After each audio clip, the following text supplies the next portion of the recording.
It's us again. No, it's not. It's not us. It is us. Oh, okay. What drugs you on? I don't know. Right, okay then. Beer as well. Yeah, beer. Right. Kind of recording this the same time as yeah. So I've already drunk that one. That's Dead Soldier. But I've still got some of this ESB left. Lovely stuff. The ESB that started it all, multi-award winning Fuller's ESB, is acknowledged as one of the world's finest beers. The unique blend of North Down, Target, Challenger and Goldings hops balances the rich malty notes for a smooth, full-bodied beer, bursting with marmalade fruitiness throughout. Marmalade? Yeah, that's what it says. You know what? That is one of the best beers. I love ESB. it's something else. So, I've got ESB. So, I got some ESB.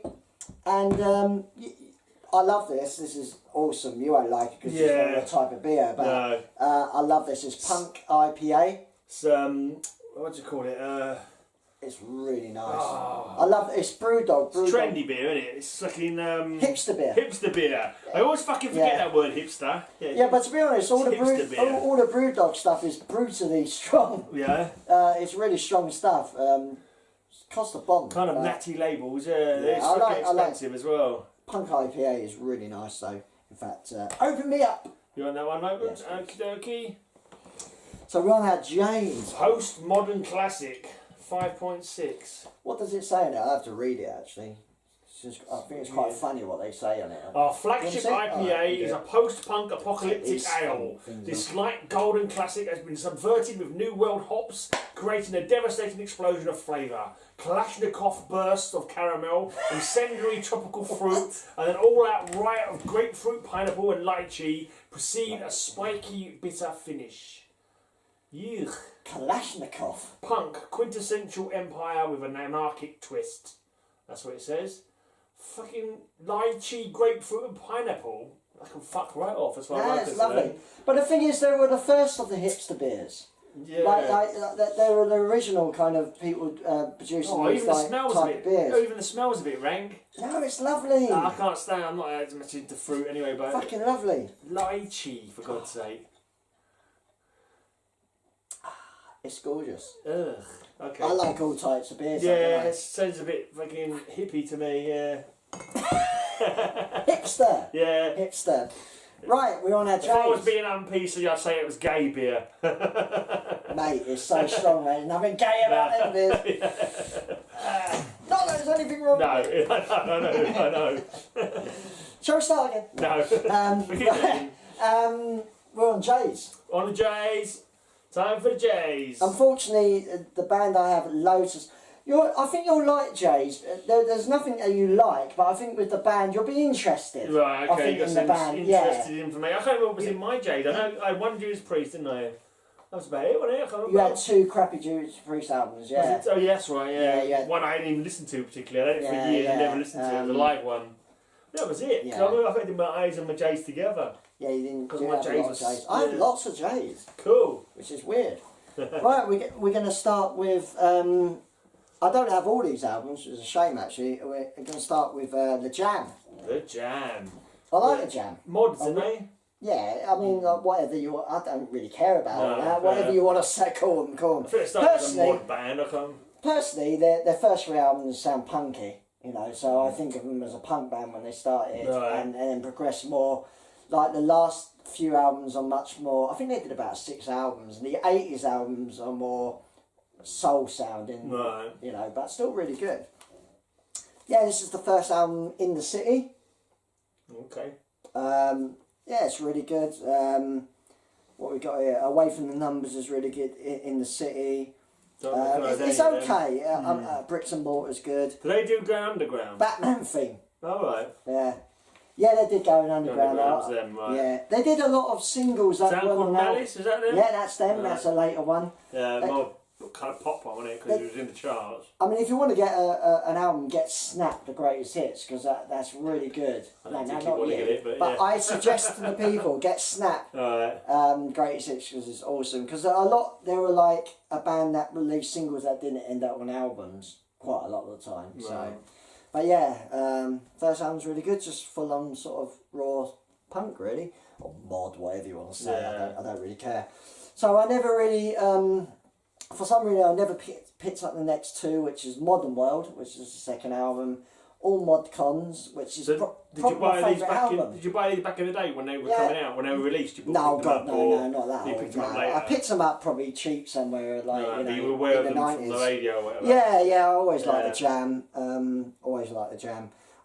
Which is why I've not picked up all their albums, because I stopped buying vinyl and never bothered. Right. So they did the second album was This Is the Modern World, which is a really good album, and All Mod Cons, which is their third album, which is really good album actually. Right, that's what I was thinking. It was a mod band because it says All Mod Cons. All Mod Cons, yeah.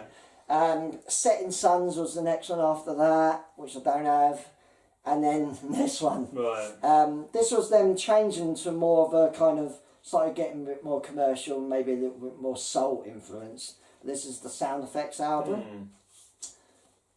Oh, it's a good album actually. It's the famous songs on here. Sound effects rather than sound effects. Yeah. Effects. Yeah. Number 80. Why is it number 80 on there? I don't know. It's an interesting cover as well, isn't it? All the squares and different things in the squares. It's funny looking. Still a really good album. This has Start and That's Entertainment. They're two big hits. That's Entertainment. I love that. Yeah. You know. Yeah. Brilliant song actually. Pretty Green. I'm here for the musical accompaniment. I just realised I'm the one who sings along randomly to songs. It's a pretty good album. But I wish I had the old albums. Right. It's a shame that, but I just never You got got them on around tape to it. or anything, or? No. I've got CDs. I've got one CD of the Jam, but I've not got Snap. I really want Snap. This was the last album they did before splitting, and basically Paul Weller went on to do the Style Council, which was not all that good. It was he was really into soul, so he kind of went that direction, and you can hear it on this album. But it's still a really good album. The Gift, the Jam. There you go, and this has. I know the name Paul Weller. Yeah, Precious was not Just Who Was the 5 O'Clock Hero. It's a big song in town called Malice, Right. which everyone knows. Town called Malice. Whoa! You know, it's not very punky, it's more of a sort of pops. Oh, What? How did you manage that? It just totally peeled away. Do you know what's great for this? Glue? Yeah, no, you know what type of glue? No. Prick stick. Alright. Prick stick is brilliant. You know prick stick? Yeah. It's brilliant. I didn't think it'd be strong enough. No, it is. You put prick stick on it, it's awesome. Totally peeled away. Is that why it was? Because you fixed it with prick stick last time. Yeah, that's why it peels away so easily. Yeah. Inside cover. I apologise because slightly more inebriated. Right, yeah. One beer, because they're fucking strong. One beer is fucking enough for me nowadays. Yeah, we're getting old. Getting old. Right. Well, I've got a lot from this fella. Yeah.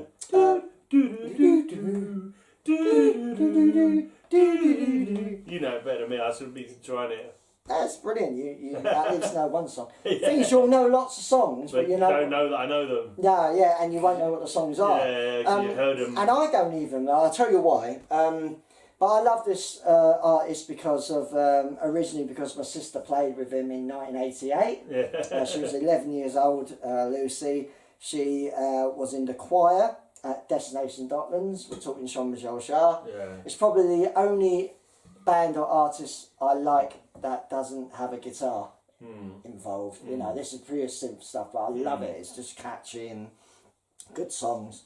So this is his, well, it's officially his first album. He actually did a couple of albums before this, but they were like soundtrack albums. So really this is the first album proper. And it's so advanced for the time. This came out in 76.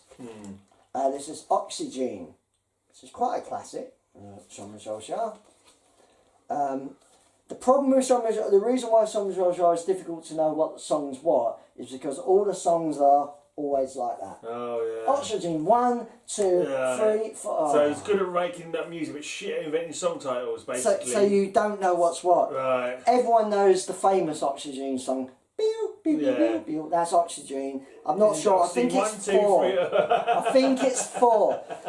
There's 2 songs that are really good on this. God, that's fucking. That I makes it recognise. difficult, isn't it? Yeah, but I can't tell you what one's The what. people shouting in the audience going, "Play number 4! Play Oxygen 4!" No one knows. No. They just know the sound. Yeah. But there's 2 songs in there I really like. It's quite mellow, this album, really. But I like Oxygen. So then a couple of years later, he did this album, which is really Equinox, good. I heard that one. Yeah, Equinox is really good. Does he just take normal words and put an E on the end of them? It being that he's French. Yeah, I think that's what it is then. Equinox must be. We put an E on the end here in France. I still know it. Equinox and oxygen. I won't do a French accent. Instead of oxygen. Same deal, 1, 2, 3, 4 and all that. But there's, right. I know there's, see, it's even difficult to picture. I know loads of Jean Georges songs, but I can't remember what's on what's album because it's like too difficult to remember. Yeah. But what I do know is there's 3 Equinox songs I like. I know that much. Yeah. There's 3 famous songs on Equinox that I like. But I couldn't tell you the tune because it's just too difficult to remember. They don't individual, and there's no vocals, so it makes it difficult. But if you listen to the album, you have to straight away. If you listen to the album, oh yeah, that song, you'd know it straight away. But if you was just listening to the album back then, getting into it, you'd have to know which one was what. You'd have to stand up and go and look and fucking see what groove it was in. Yeah. To find out if you were listening to Oxygen 1 or 3 or.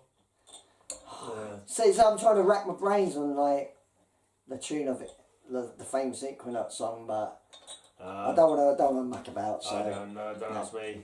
I've heard. But I bet you'd recognise it. I've heard the name. Yeah. I bet you'd recognise it. All I know is do do do do do. Well, I was into a bit of a weird band back before I was listening to metal. Hell, where's my beer? Oh, there it is. You've lost it already. A band called Men Without Hats. They were a little bit kind of keyboardy, kind of that name rings a bell. electronic-y kind of music. They did the safety dance that everyone kind of remembers. Okay. You can dance if you want to, you can leave your friends behind, because your friends don't dance, and if they don't dance for it, no friends of mine. Don't know that one, no. Oh, okay, fuck you then. You won't know the other ones. I let you go through the whole song there. Yeah, you won't know the other ones.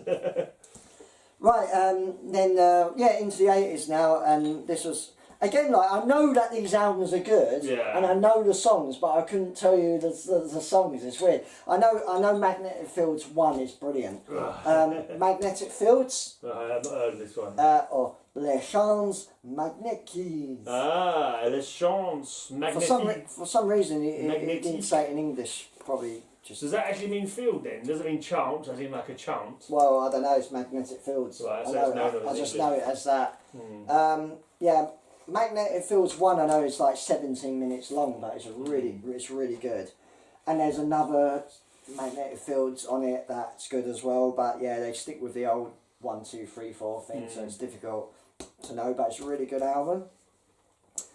Then they did this concerts in China. I think Jean Georges was the first Western person to play in China, apparently. Red China. Yeah. Communist China. So this is the... Surprised. I suppose there's no lyrics, so it can't be anything controversial, I suppose. Maybe, yeah. Concerts in China, really good. Do you actually play in China, or you just call it concerts in China? Oh no, he played in China. To be weird. No, he played in China, all right. You mean like? Because I'm pretty sure that the Guns N' Roses album was played in China as well, wasn't it?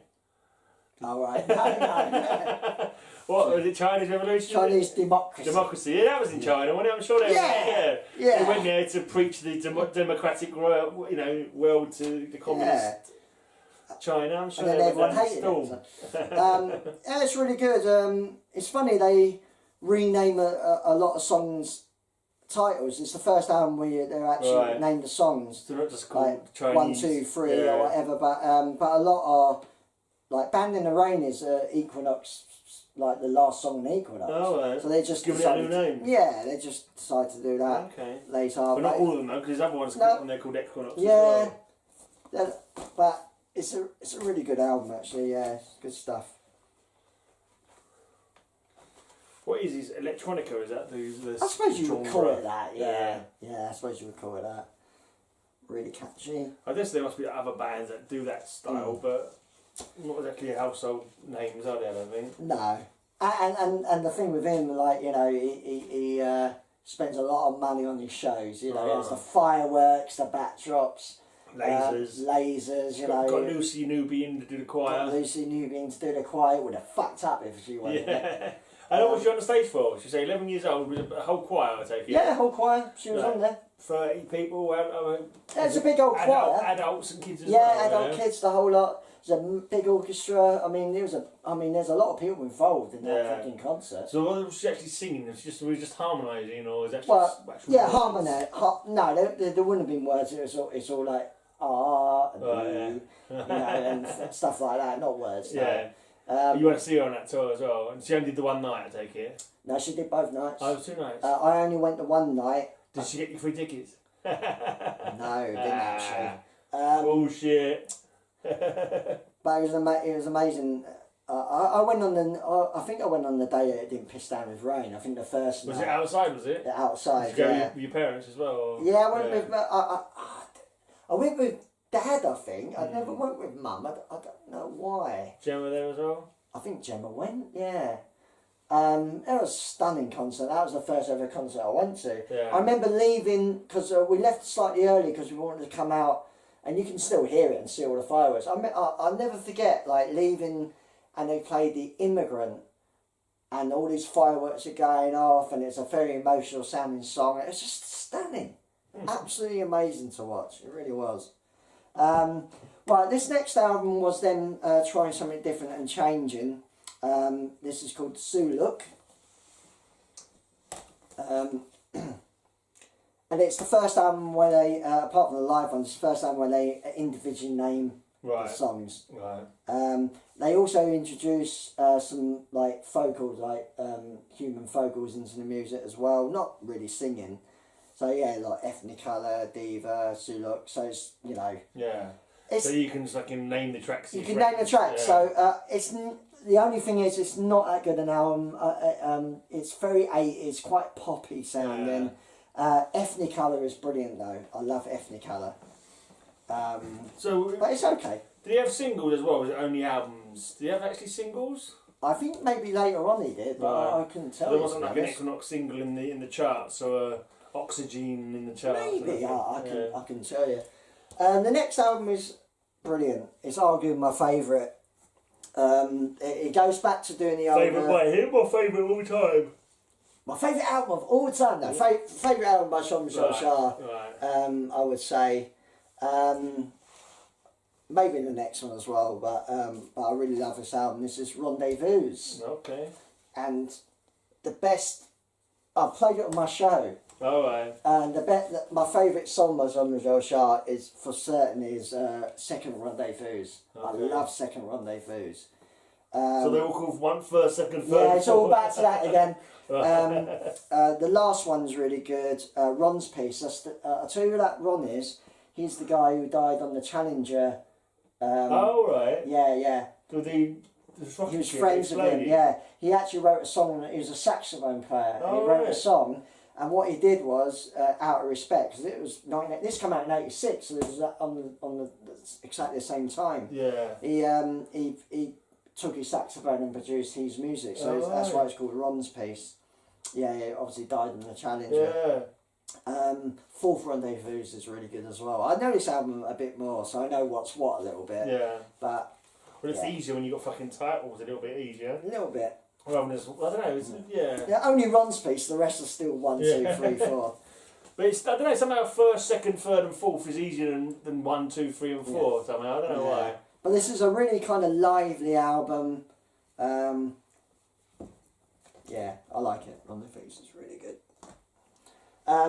Then he did this, a live album, which I don't know if it's still in the Guinness Book of Records.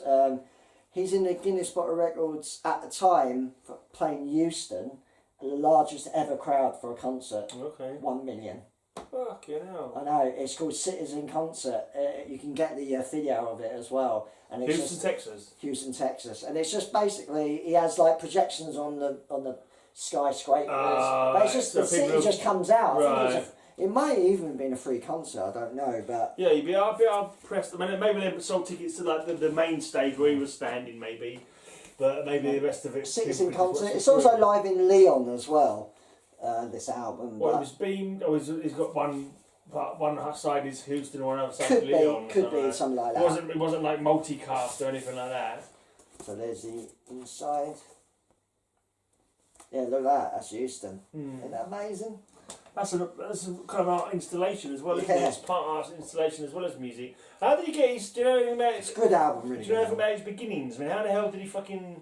He must have had shitload of demo tapes before he ever managed to get any records out.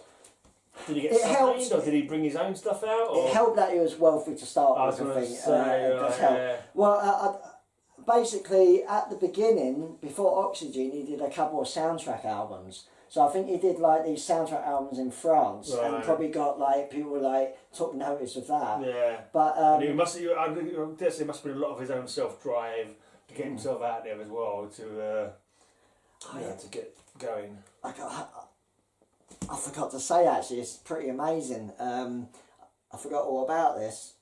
Around Magnetic Fields time, maybe after.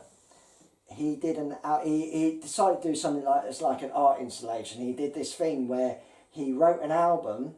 I think it's Music for Supermarkets. I think it was called something like that. Right. And he was only ever going to release one album and then discontinue. So there's one album of it, and someone owns it. Can you imagine how much that's fucking worth? Well, sorry. Literally one album, one recording. Not what as when he got released, he decided just to do one recording of it. Oh wow! It's literally one pressing. One pressing. Fucking hell! Okay. And someone's got it. I was at Wikipedia, and someone does have it. That's crazy. But then again, that must have fucking cost a lot to put together, and just to print. He's rich. Yeah, and daft. That's weird. It's a weird idea. I think it's just like a different sort of idea. Surely it's been bootlegged a fuckload. But then again... Remember the one person who owns it must have made copies and fucking bootlegged You would it out. you would think so. Yeah. You would think it's been bootlegged, definitely. But similar things happened with Gemma and Lucy. Remember that band Low Sun, my sister's boyfriend's ex-band now, by the looks of things, which is a shame. They decided to print one CD for, I think it was Gemma, for Christmas or birthday. Oh. So that's the only CD by Low Sun. Yay! So there you go. I think so, unless they did it for other people. Hasn't got the same frisson though, has it? No. And the fact they haven't got huge and sold millions of records. No, I'm not sure. Not sure they said it for millions, no. This is a really good album. This was when I sort of like... This is the album that they toured the Docklands with, and my sister was involved with. I do like this album as well, quite a lot. It's arguably my favourite as well. It's called Revolutions. He likes to put his face on the covers, I don't know why. Yeah, he does a bit, doesn't he? Yeah. Again, it's naming individual songs, which helps. Yeah. Industrial Revolution is awesome. I love that song. The title track, where he actually does some vocals. London something, huh? London Kid. Kid. London Kid has Hank Marvin doing guitar work. Shadows. Yeah. Good song actually, it's alright. The Immigrant is amazing, I love that. Tired, man. Did I? I'm gonna nap. While you carry on. Carry on with this non-metal stuff. Right. This is it. This is the Jar Live. This is the Docklands show. Right. Yeah, so this is what my sister's on. Does it say featuring Lucy Newby on? Featuring Lucy. It should have been called that, shouldn't it? Shar Live featuring Lucy Newby. God damn it. It should say Lucy Newby Live featuring Jean-Michel Jarre. Yeah. With accompaniment by Jean-Michel Jarre. Yeah. And a little picture of Lucy going, what's going on? I'm only 11. Why are you taking my picture? Leave me alone. Does it mention the choir in the Franks list or anything like that, or in probably on the DVD? I mean, it's actually a DVD. You see Lucy on the DVD. No, you can't. That's a frustrating thing. You see the concert, and there's a moment during Rendezvous 2 where the choir are running up the stairs and getting into, I presume, getting into a position of, oh, we can see Lucia, but you can't. You can't. You don't see Lucia. It's a shame. Boo, I know. Yeah, show live. The Dockland show is brilliant. I love the Dockland show. She should have stage dived. That's what she should have done. She should have done her bit. Yeah, done her bit. Jumped off the side of the stage. That would have got her noticed. You do it. Oh, you're fucking up, ain't you? Fucking tight as you like. Right, let's see. You sure you're not a bit too pissed than you need to be?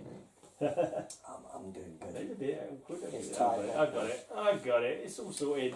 So, I'm used to sticking things in tight spaces. so the last one I got really by Jean-Michel Jarre, I was like interested. Okay, I love the 70s and 80s stuff. What's he doing in the 90s? So I bought this, waiting for Cousteau, and it was like, Not so don't good. care. No. Um, But was that because your taste had moved on to?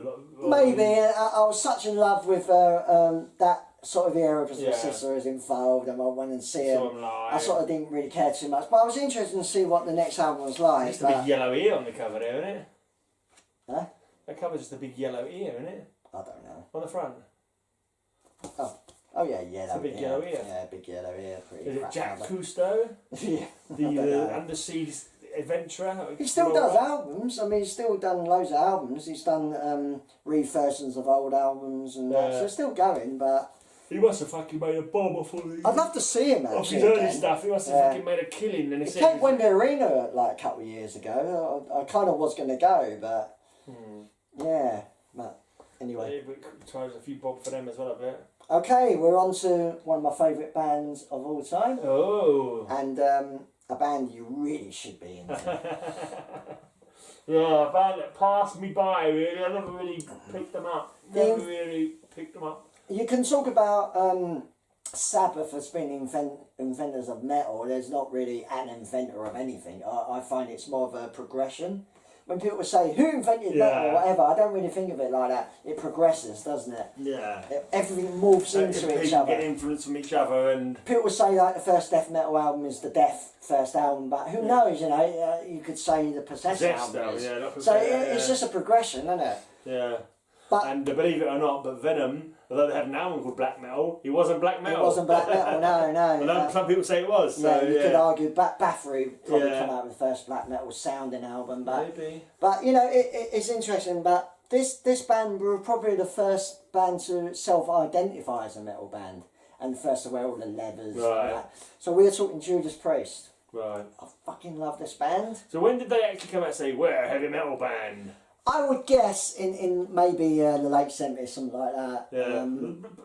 When they started donning their gear on. But heavy metal as a phrase, as a musical phrase, was probably invented for the new wave of British heavy metal. Don't think I know because he can also mention in Steppenwolf Born to Be Wild, isn't he? He mentions but it's more to do with the heavy metal of the motorbikes. Yeah.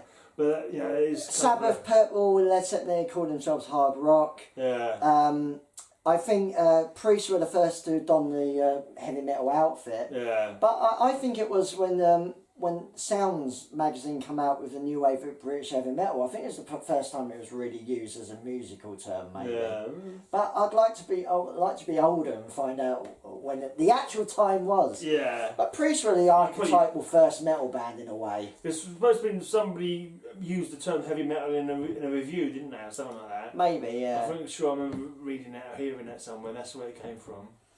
But anyway, yeah. I'm a big fan actually of the 70s era Priest because it's got more proggy and a bit more serious. This is the first Priest album, right. Rock and Roller, terrible cover. But not a very good album as well. No, people say that. They didn't really hit their heavy metal feet at that point. This is 1974. It sounds much. I know it's amazing, isn't it? It sounds. 1974. It sounds much more like a prog album. I mean, they started in '70 actually originally. I like this album. I think it's really good. Actually, you don't really get to have it scream so much, but I like it. You got Rock and Roller. That cover. It's like Coca-Cola, but it's rock and roller. Exactly. Never Satisfied is really good. One for the Road. You got this like proggy little thing. the 3 songs in one. There's no song, Cheetah is good. no song on there that I No one will know, really. No famous songs, really. They're not like Iron Maiden's first album, where And they're just wearing took hippie off running. clothes. Like they're just wearing hippie clothes, but I think it's a pretty No good studs album. and leather. No, not then, no. He's wearing a flowery kind of shirt almost. Yeah, they all did. Bob Halford. Yeah. When did Rob come in? I don't know. When did Rob replace Bob? That's a good point. Glenn Tipton, KK Downing. They were the 2 longest running ones, weren't they? One of us left now, isn't he? Well, unfortunately, Glenn Tipton's got Parkinson's now. And KK Downing left a few years ago. So, well, probably about 10 years ago now. So it's just old Bob left then? Yeah, well, Ian Hill, the bass player, is still in the band. Oh, right, cool. Yeah, and he's a genuine original member. Yeah. Whereas there was a singer, actually, before they started recording, there was a singer before Rob Alford called Al Atkins. Right. So, but... I think I've heard about him on that podcast I mentioned before about the history of that. He does his own... I think he does his still... I think, I think he does his solo stuff, yeah. I think He wrote Fits and the Changes, a really famous pre-song. He actually wrote that, so... Right. So on to the next album. He plays that live then when he is still going. Yeah, I would have thought so. This next album is it's so fucking good. I mean, their second album is widely considered by a lot of people being their best album. It's absolutely amazing. This is Sad Winds of Destiny, awesome album cover as well. Starting to look metal there, isn't it? Yeah, Sad Winds of Destiny, their second album, very different to the first. Absolutely unbelievable album. New logo. Yeah, more gothy logo. Ooh. You got Tyrant, which I absolutely love. You got Fits and the Changes, which is an absolute classic. Ripper is awesome. Dreamer Deceiver is unbelievable. It's still very proggy. There's a lot of serious... Genocide. That's a bit Genocide's brilliant. Island of Domination is brilliant. Yeah, the song titles. Great album. The song titles are a lot more metal, aren't they? Yeah, you got yeah. Deep Freeze. Caviar and Meths. Yeah. Yeah. Dying to Meet You, Run of the Mill, Never Satisfied. These are kind of rocky kind of titles, rocky aren't titles. they? Then you got Tyrant, Ripper. Epitaph, Yeah. Deceiver. Yeah. Yeah. Brilliant album. Fuck me. So good. So what changed between Rock and Roller and that one? And they changed. Did they discover something that made them change their style? Or? Well, it's funny because people have asked Rob Alford that, and they just basically they grew as a band. Yeah. You know, they knew a bit more what they were about and doing, and they just grew as a band. Yeah, that's basically it. Fantastic album. The next one, things they were quite technical and proggy around this time, which I really liked, and maybe a little bit more serious. Right. So the next album just kind of carries on with the brilliance of that. You got Sin After Sin, which is a really awesome album as well. The only thing that lets down 70s Priest is production. It's very thin. Yeah. The guitar sounds very thin on the ground, but apart from that... I actually thinking like Sin what After a big Sin. band that Judas Priest are. I know I've heard of them, you know, lots, but I never actually bothered buying much of their stuff. Is that if you just sat me down and said name the first 3 fucking Judas Priest albums, I wouldn't have been able to. I wouldn't have a fucking clue. You know, just seeing them now, it's like I've seen people. So you're learning now. Yeah. Which is cool, you know. But I'm not feeling like the feeling of going and playing them. Though, Oh, you you know, should. Nah. You should. I like what I like, mate. Stick to what I know. It's metal, mate. Yeah, yeah. It's early metal. This album's brilliant. Well, look at this, but Distant Aggressor. So I covered that. You know, on South of Heaven. Yeah. Brilliant.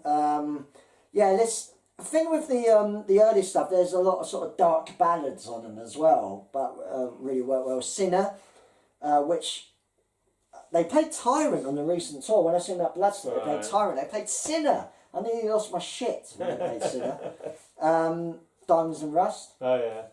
That's, Starbreaker's awesome. Who did that? Fucking SOD. Did they? Yeah, All that right. really flat for 2 seconds. Oh yeah, Diamonds and Rust. Oh yeah, I forgot about that. Was it Diamonds and Rust Part 2 or Something something like that. Yeah. Yeah. Bit different to the version on there, I'm guessing.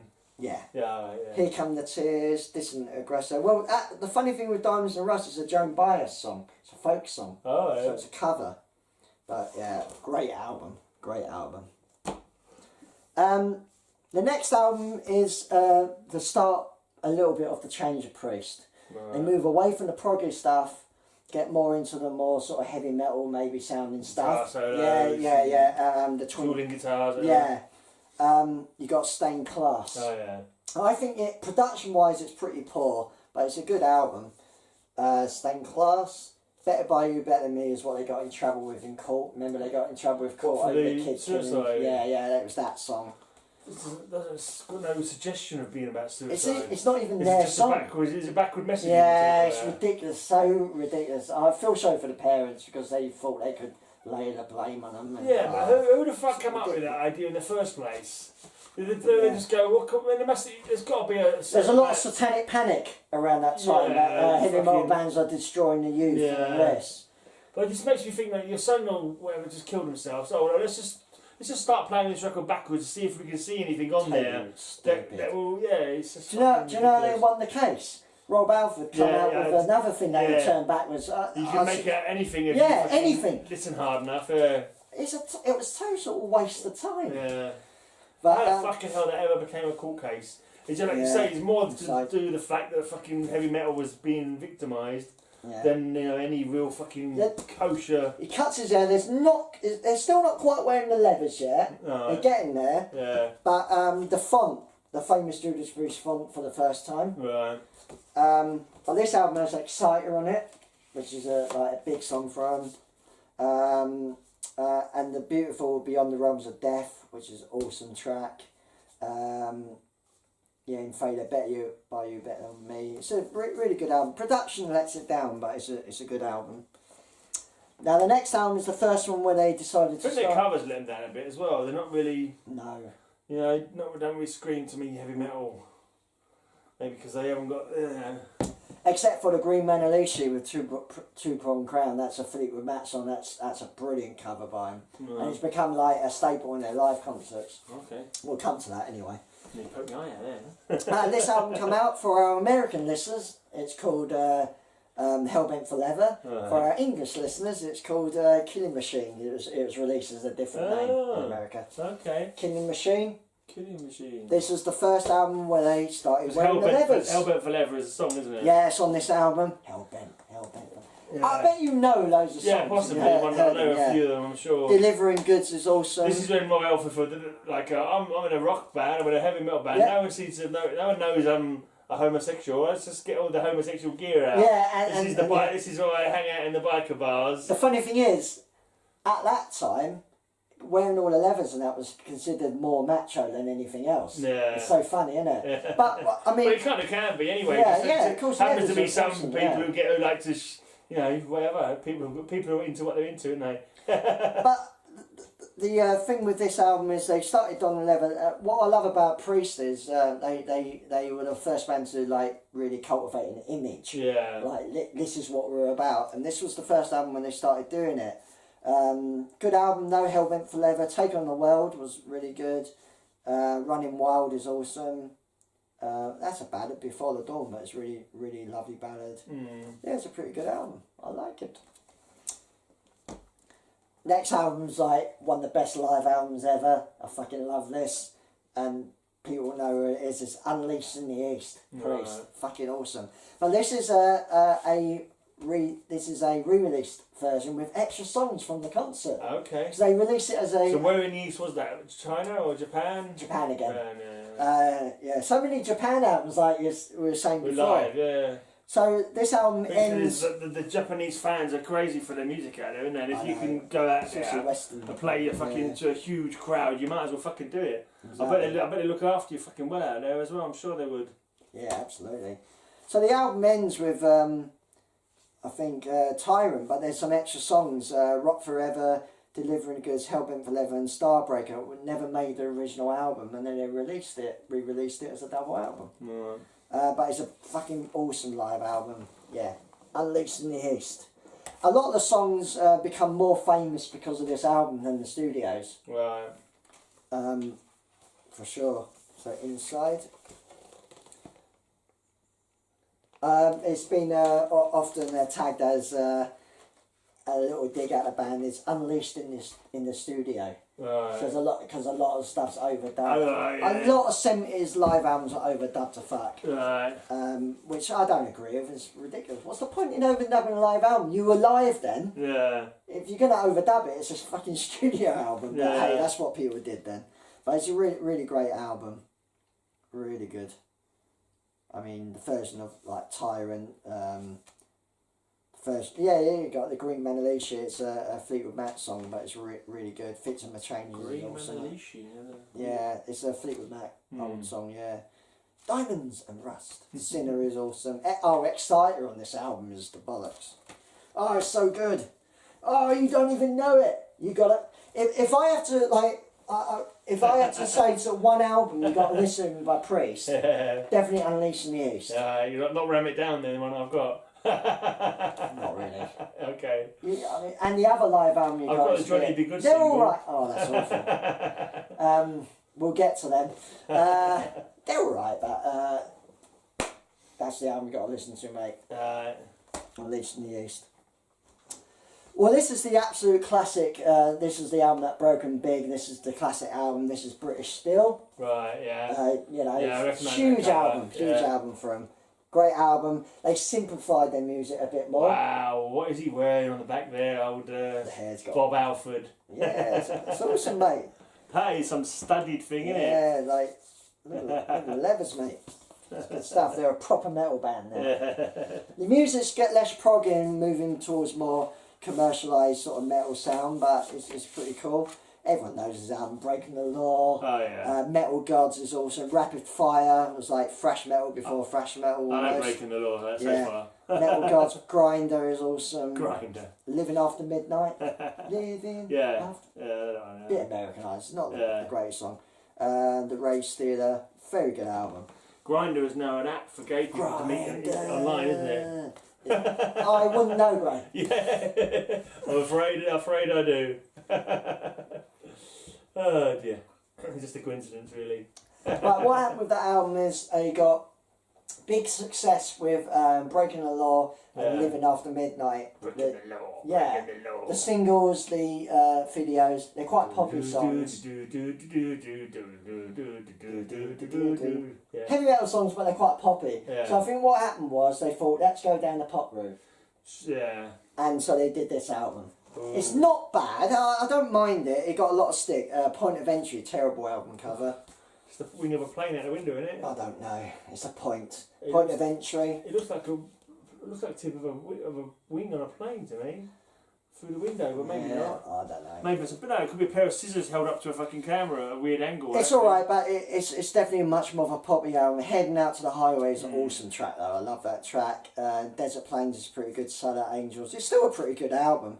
They did a video for Hot Rockin'.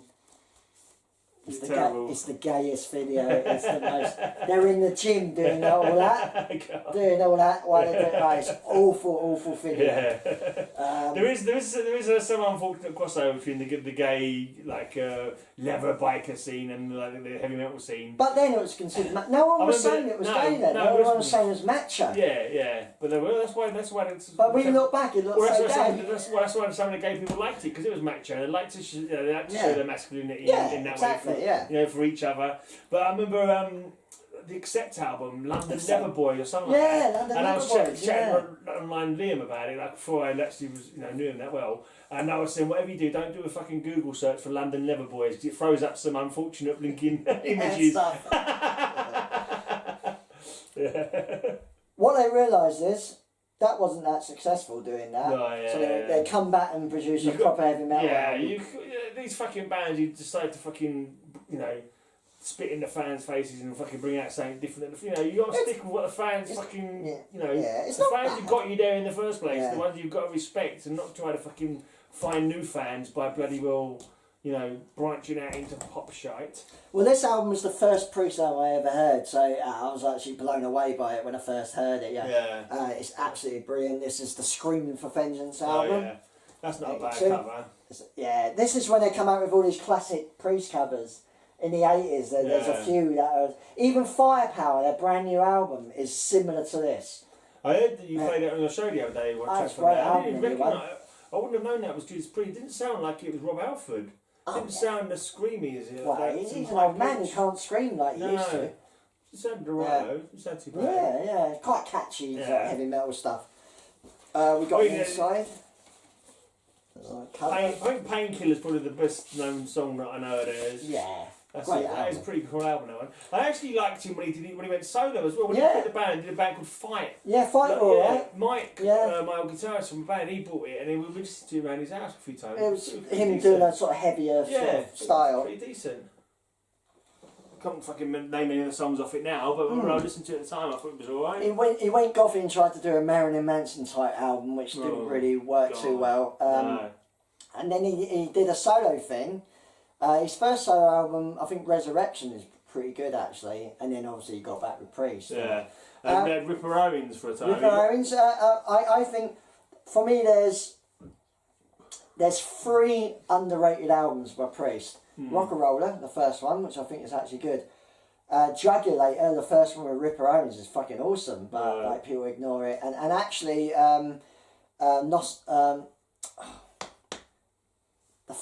Nosferatu? yeah, no, not Nostradamus. Nostradamus, right, Fucking okay, Yeah, that's how underrated it is. I couldn't even say the fucking name. Yeah, Nostradamus. I think it's really good, and people were like a bit funny with it because it was them doing a concert album with like ballads and like. I think it's such an ambitious record. It's really good. Anyway, let's get back to this. This is Scream for Vengeance. Great album. Heli and Electric Eye. You might know Electric Eye. Vaguely. Riding on the Wind, Bloodstone's really good. I can't take any song seriously that's got wind in the title because it always makes me think of Riding farts. on the wind. Yeah, it just makes me think of farts, exactly. And the Saxon had a song, they had one Saxon album I bought, and it had something about on the wind, and I was just like... Oh. Yeah, that was their crappy cover of a pop song, wasn't it? It was really shit album. It might have been called Riding on the Wind. I think it was something like that. Yeah, that's when they went for their full glam. It had fucking Elton John on the album doing a bit as well. I'm sure He regrets it. Oh, If you interview Saxon now, they're like... No, Saxon's one of those bands. I've never really got on. I've never actually. I like Saxon. I've never actually tried checking them out that much. They're only in albums. But when I've seen them live with a couple of beers in me, I've always enjoyed them. He's still a really great singer. Yeah. Even now, he's still really good. Saxon are awesome. Devil's Child's really good. You got another thing coming. Which You got another thing coming. It's all right. That was their biggest hit in America. So this broke them in America. This album. So that's a good album. Then they did this album, which kind of has a similar vibe to it, similar sort of cover.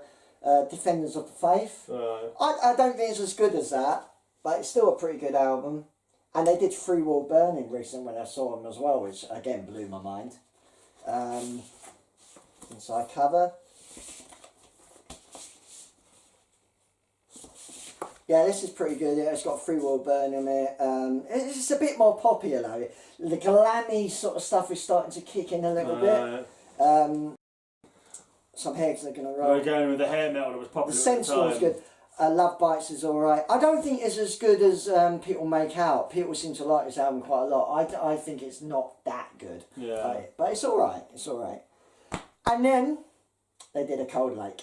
Oh, what? This is their Cold Lake album. Another one. Although it's kind of become a little bit of a liked album maybe because it's not so good. This is I don't think it's as bad as people make out. It's their glam rock sort of album, really. You just said album. it, glam rock. That's it. You don't need to say no more. It's shit. Yeah, it's them trying to do that. Yeah. But it still sounds like Priest. But there's a lot of synthesizer stuff going on and that. But it's Turbo and that album cover.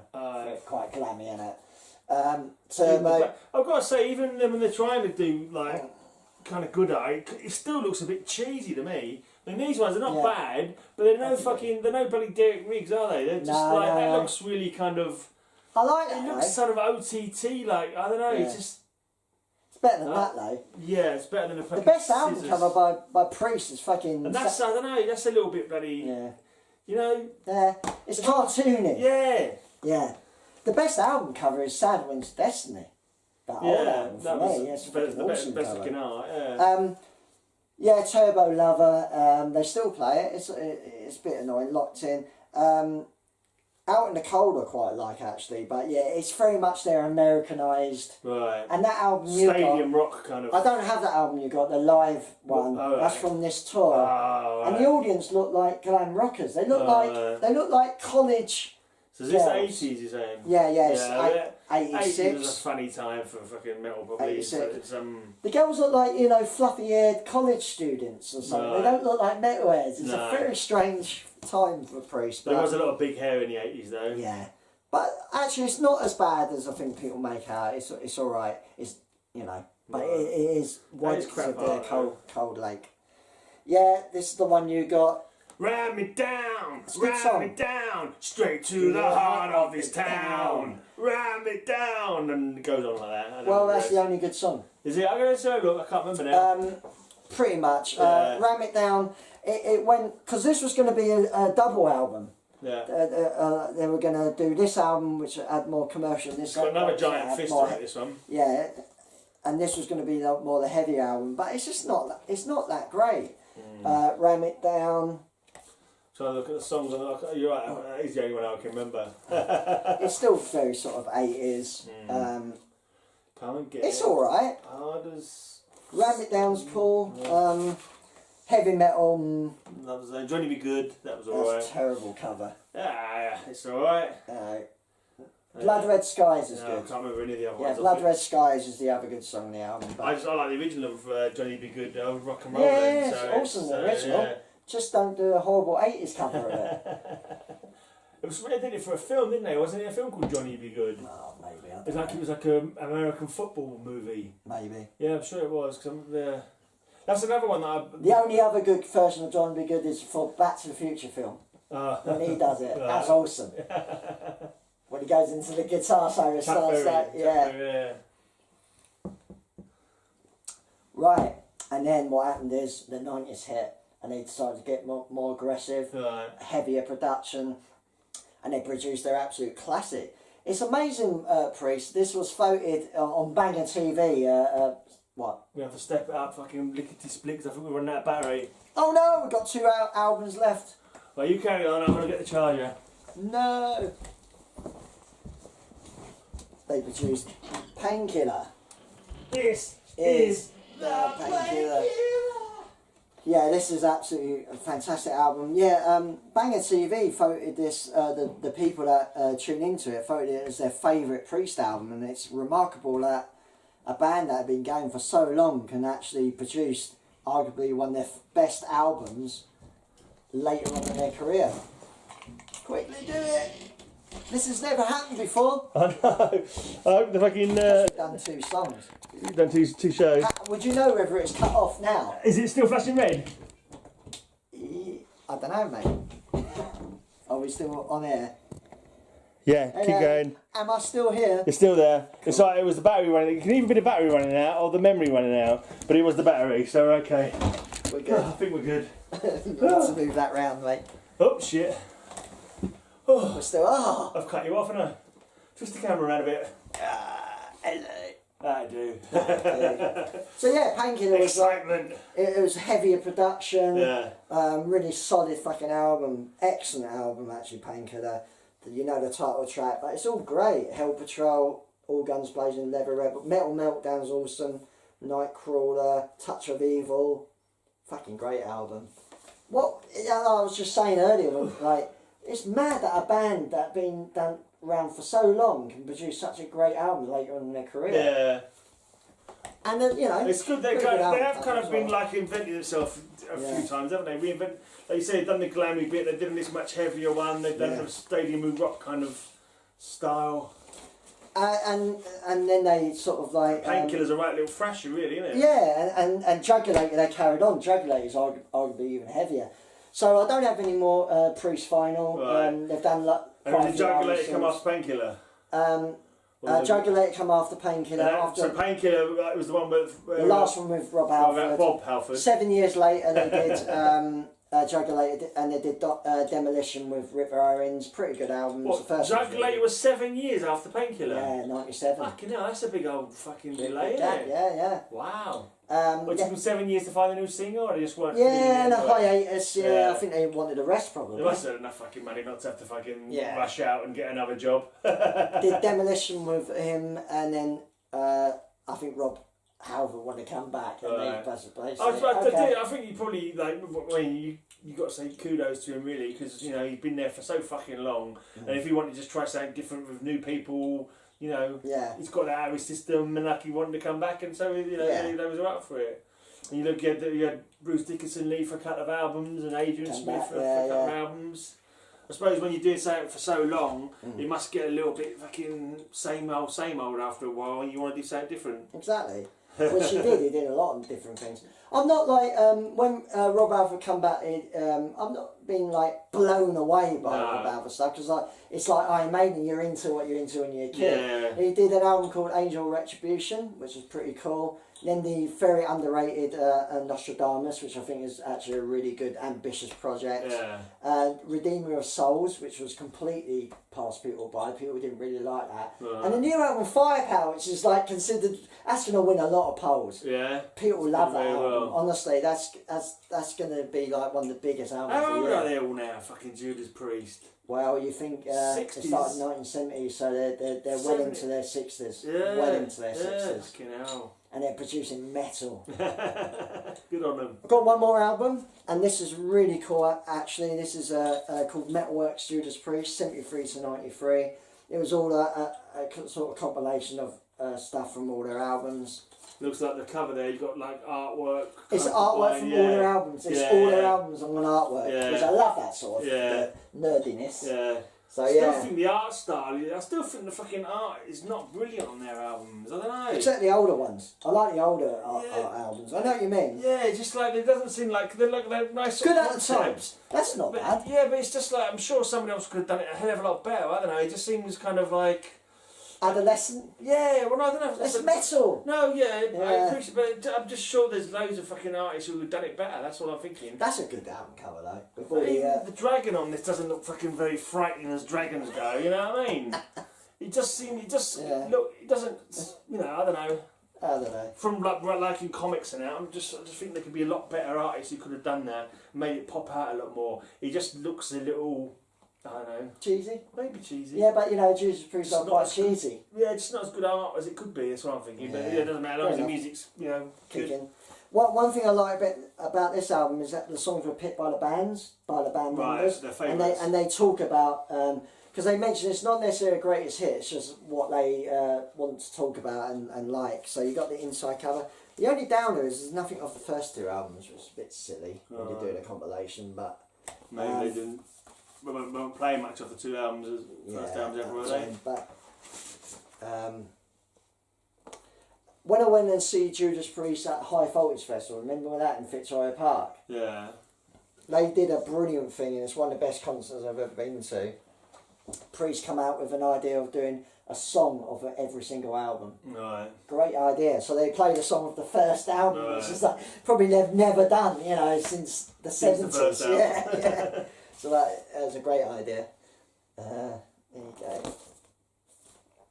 So that's it, my J's. Cool.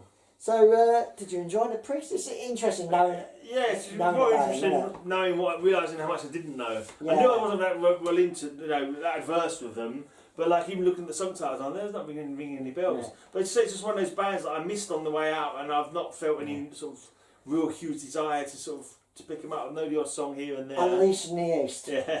It will blow your mind. Maybe. I've seen the live video. I don't know. Someone else when I was watching the video. It looks it looks alright. These are empty now. I'm all done.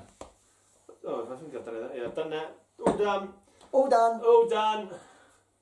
We're back next week, and I think Elwick show. I am back. You're back, I think. Yeah, I'm back. Yeah. I'm back. Metal Devastation Radio. His show is starting in about half an hour probably. Yeah. And make sure you check out my podcast, High Speed Hangover Podcast, every Sunday. But you can listen to it anytime. All 270 plus shows are in the blog, and the link down below will take you to Elrick's show and to my podcast on my blog. Also, become a patron. You can become a patron. You can help me out. And buy shit off of Amazon. Yeah, and also I've got an advert link on there as well. If you're in the UK and you do Amazon shopping, click on my advert and they will pay me some money and it'll help me to live kind of thing. I mean, I've not got a Patreon, but if you want to just give me some money, I'm happy. Yeah, with no. This is my channel, they've got to pay Oh, me. yeah, sorry. Cheers, we're back next week with K. Got a lot of Ks. Creator? Yeah. King Crimson? Yeah. Really? Alright. I've got a few creators. I've got a few Ks. Yeah, they've got King Crimson. I got one, yeah. Oh, yeah, right, okay. I thought you were... okay. Yeah, I got one. Can't be any other Ks. Right, cheerio then. Bye. Bye.